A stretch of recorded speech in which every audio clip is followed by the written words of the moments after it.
कोलकाता महिला डॉक्टर कथा। कोलकाता येथील आर्जिकर कॉलेजमध्ये ती डॉक्टरकीचं शिक्षण घेत होती। शिकता शिकताच ती त्याच कॉलेजमध्ये ट्रेनी डॉक्टर म्हणून देखील काम करत होती। उराशी डॉक्टर होण्याचे स्वप्न बाळगत ती मेहनत करत होती। आता आणखी थोडा प्रवास पूर्ण झाल्यानंतर ती डॉक्टर बनणार होती, लोकांची सेवा करणार होती, स्वतःचं आणि आईवडिलांचं स्वप्न पूर्ण करणार होती। ती खूप आनंदी होती आणि तिच्या घरचे देखील खूप आनंदी होते।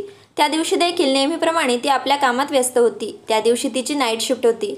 आता हॉस्पिटलमध्ये नाईट शिफ्ट असणे ही सामान्य गोष्ट आहे, कारण एका डॉक्टरला दिवसाचे 24 तास आपल्या कार्यासाठी वाहून द्यावे लागतात। त्याचप्रमाणे तिचे देखील काम चालू होते। त्या दिवशी देखील ती नेहमीप्रमाणेच हॉस्पिटलमध्ये आली। त्यानंतर सर्व पेशंटला वगैरे तपासून तिनं साधारण 11 वाजेच्या सुमारास आपल्या आईला फोन केला। जेवलीस का अशी चौकशी केली। त्यानंतर तिने जेवण ऑर्डर केले। आपल्या सहकाऱ्यांसोबत तिने जेवण केले।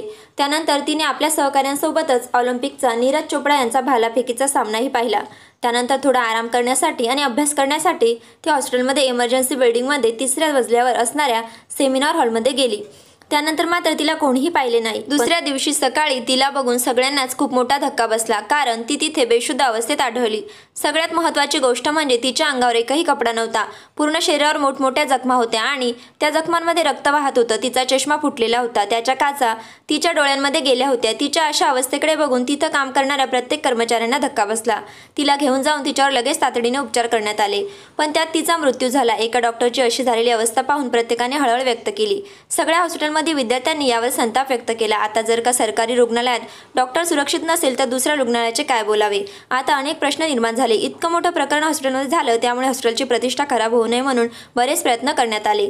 हॉस्पिटलच्या वैद्यकीय विभागाचे प्रमुख यांनी तिच्या कुटुंबियांना फोन करून तुमच्या मुलीने आत्महत्या केली आहे असे सांगितले, पण या गोष्टीवर तिच्या आईवडिलांचा विश्वास बसत नव्हता। हे कसे शक्य आहे ते विचार करत होते। घाईतच तिच्या घरच्या हॉस्पिटलमध्ये पोहोचल्यानंतर त्यांना त्यांच्या मुलीला शेवटचं बघता येत नव्हतं।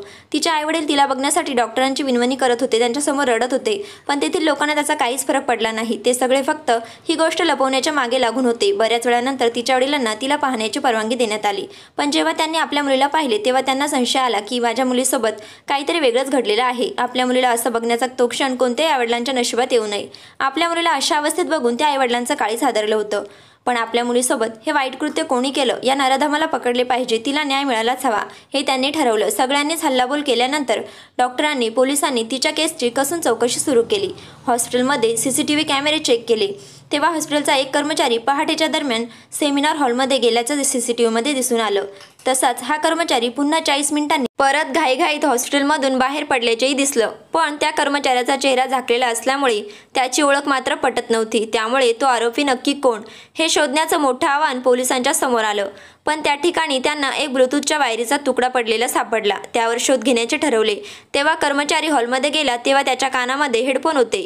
बाहेर पडताना त्याच्या कानामध्ये हेडफोन नसल्याचे पोलिसांच्या लक्षात आलं आणि पोलिसांना त्या प्रकरणात पुढची माहिती शोधण्यासाठी त्याचा मोठा पुरावा मिळाला। म्हणूनच पोलिसांनी सगळ्या कर्मचाऱ्यांना बोलावून घेतले, त्यात तो कर्मचारी देखील होता।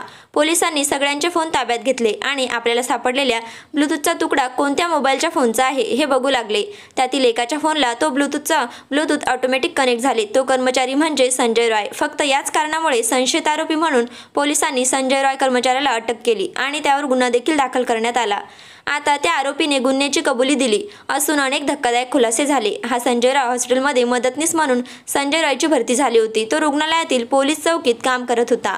तो बऱ्याच काळापासून तेथे काम करीत असल्याने प्रत्येक विभागामध्ये त्याला सविस्तर माहिती होती। त्याच्या हॉस्पिटलमध्ये सहज येणे जाणे होते। तो मृतदेह पोलिसांनी पोस्टमॉर्टमसाठी पाठवला तेव्हा तिच्यावर बलात्कार झाल्याचे स्पष्ट झालं होतं। तिच्या अंगावर पूर्णपणे ओरखडे असल्याचे समोर आल्यावर त्या लेडी डॉक्टरवर बलात्कारानंतर तिची हत्या करण्यात आली होती। तिचा चेहरा, पोट, पाय, मान, हात, ओठांवर जखमा होत्या। ही घटना सकाळी 3 ते 6 वाजेच्या सुमारास घडली असावी असा अंदाज होता। तिच्या शरीरावर झालेल्या जखमा पाहता तिने त्याला जोरदार प्रतिकार केला असावा। आपला जीव वाचवण्यासाठी तिने अतोनात प्रयत्न केले असावे। शेवटपर्यंत ती स्वतःला वाचवण्यासाठी लढत होती असे सगळे पाहता लक्षात येत होतं। स्वतःला वाचवता अखेरीस तिने आपले प्राण गमावले। कदाचित याच ठिकाणी काम करत असल्याने त्याची नजर तिच्यावर अगोदरपासूनच असेल आणि त्या दिवशी ती हॉलमध्ये त्याला एकटी दिसली आणि त्याच्यातील राक्षस जागा झाला असावा। तो अगोदरच अश्लील चित्रफिती पाहत होता, त्यामुळे त्याचे डोके खराब झालेले असावे। त्यात तिला समोर एकटं पाहिल्यावर त्याच्या अंगात हैवान शिरला असावा। तिच्यावर अत्याचार केला आरोपीला अश्लील चित्रफिती पाहण्याचे व्यसन होते। त्याच्या मोबाईलमध्ये अशा अनेक चित्रफिती पाहायला मिळाल्या. त्याचे फोनमध्ये असे काही अत्यंत क्रूर आणि हिंसक होते. त्यानंतर असेही समोर आले की आरोपी रॉय यांनी 4 लग्न केले होते. त्याचे वय 33 वर्ष होते. त्याच्या 3 बायका तर त्याला सोडून कधीच पळून गेल्या होत्या. 4थी बायको कॅन्सरमुळे मरून गेली होती असे म्हटले जाते. तो तर त्याच्या पत्नीसोबतही हिंसाचार करत असल्याचे समजले.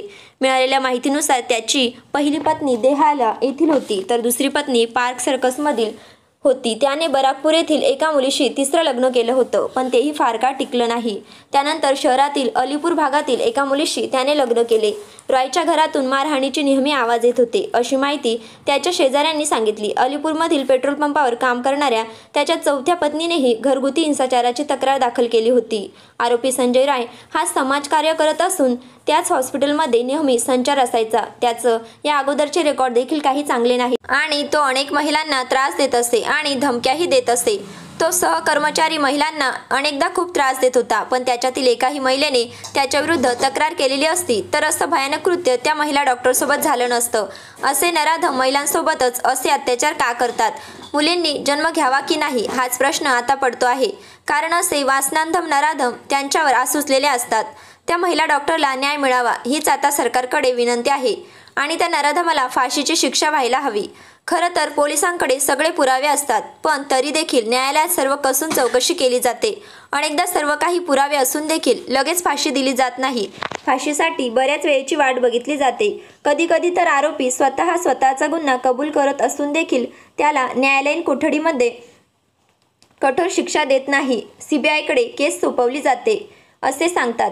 या अगोदर देखील अशा बऱ्याच केस झालेल्या आहेत की ज्या अजूनही फक्त न्यायाची वाट पाहत आहेत. थोड्या दिवसांनी हे सगळं काही लोक विसरून जातात. आरोपीला शिक्षा होत नाही. मृत्यूची शिक्षा सुद्धा अशा लोकांना खरं तर खूप कमी आहे, कारण त्यांनी दिलेला त्रास हा जितका भयानक असतो त्याचप्रमाणे त्यांना देखील मिळणारा मृत्यू हा सहज नसावा. आता यात तर त्या महिला डॉक्टरची काही चूक नव्हती. ती तर फक्त आराम करण्यासाठी म्हणून त्या हॉलमध्ये गेली होती. पण ही रात्र तिच्यासाठी काळरात्र ठरेल हे तिने कधी ध्यानीमनीही विचार केला नसेल. एक मुलगी असणं हा तिच्यासाठी जणू गुन्हा ठरला आहे. ती जिथे काम करत होती तिथे तिला वाचवण्यासाठी कोणीच नव्हते की ही सगळी काही प्लॅनिंग होती. त्यासोबत अजून दुसरे कोणी होते हे तर आपल्याला तिचे रिपोर्ट मिळाल्यानंतरच कळेल. त्याच्यासारख्या नराधमाला नरकात सुद्धा जागा मिळणार नाही. कुणालाही कोणाला मारण्याचा हक्क नसतो. काही दिवसांपूर्वीच अक्षता गेली, यशस्वी गेली आणि आता फक्त अजूनही त्यांचे खुनी फक्त गजाआडच आहेत.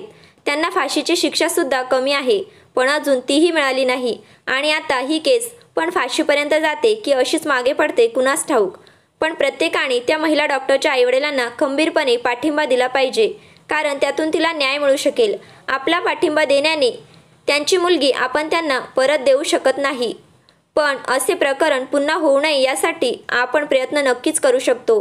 आज मुलगी कोणत्याही क्षेत्रात पोहोचलेली असो, मग ती डॉक्टर असो, इंजिनियर असो की सामान्य माणसाची लेक असोत, पण ती एक अबला म्हणूनच ठरत आहे आणि हे नराधम तिच्यावरती आपल्या वासनाची पूर्ती करत आहेत. हे सर्व कुठेतरी थांबायला हवं.